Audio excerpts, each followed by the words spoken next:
Sa buhay ng isang babae, ang pagluluwalasang ko lang isa sa pinakamasayang parte ng buhay.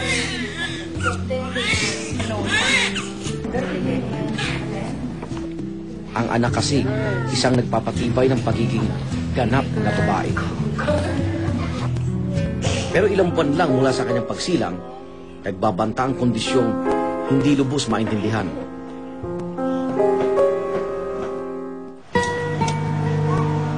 Isang bumbilya lang ang nagsisilbing liwanag sa kwarto ni Rosa at ang kanyang tatlong anak. Simula kasi ng mga anak siya, 9 na buwan pa lang ang nakararaan, mas gusto niyang magkubli sa kadiliman. Sabay kasing nagkukubli sa dilim ang hindi niya maipaliwanag na saloobin. Ako mula nung sa pang-iyon, sa bunso ko, lagi na akong tulala eh. Kasi meron akong oras na lumuluha na lang, yun iniisip ko yung problema ko. Kasabay ng kanyang kakaibang pakiramdam, ang maguliring pag-iisip.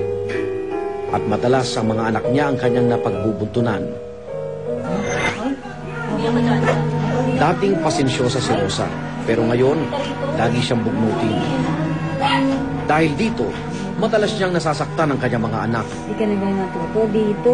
Ba't lagi ka ba nasa baba? Sobra nga ako mamalo.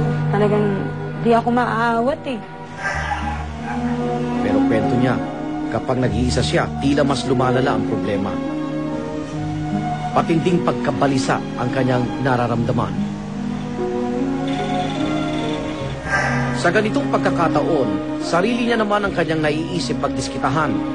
Naisip ko na yung parang nagawa kong maglaslas ng so nagawa ng ano. Ang tawag dito, postpartum depression o depresyong nararanasan ng babae matapos makapanganak. Sa pag-aaral ay sinagawa ni Dr. Tandingan, sa Pilipinas, ang kondisyon ito tila hindi pa alam ng maraming Pilipino. Pag merong mga bagong panganak at may mga actuations na gano'n, sinasabi parating mga nakulam o sinaniban. May mga factors na nag-trigger sa isang bagong panganak na siya ay ma-depress. Halimbawa yung kawalan ng suporta ng asawa, kahirapan. Sa assessment na isinagawa kay Rosa, positibong dumaranas siya ng matinding depresyon. Ikaw ba ay parang irritable? Opo. Naranasan niya kasi ang mga paunang sintomas nito. Ang symptoms ng postpartum is, number 1 ay irritability, may mga cry spells na hindi malaman kung ba't naiiyak, tapos andyan na ayaw hawakan ng bata. Lumalala na ang kanyang kondisyon kung nakaririnig na ng mga boses na nagdidikta sa kanya na manakit. Kapag hindi napigilan ng depresyon, posibleng tuluyang kumawala sa realidad ang babae o tinatawag na postpartum psychosis. Gaya na lang na nangyari kay Loida, 30 taong gulang. Sa isang maliit at madilim na silid ang tungkubli ang babae. Nakatali ang kanyang mga kamay. Patapos kasing manganak sa ikatlong supling, tila naputol rin ang kanyang bigkis sa katinuan. Sanggol pa lang, ginugulpi niya na eh. Sinasampal niya, nakikita ko. Eh, hindi ko na ako kinukwento sa iba na sinasaktan niya. Eh, ayokong magkaiwalay din kami. Pero ang hindi naagapang depresyon, lumala hanggang mawala siya sa sarili. Uy! Uy! At humantong sa trahedya noong 1 taon. Ang biktima, ang kanyang bunsong anak na 8 buwan lang noon. Pinag-aataw niya ito ng walis tambo hanggang mamatay. Para pong minsan, pag nag-isip ko ako, napapaiyak ako sa sarili ko. Bakit po sa akin dumating pa yung ganito?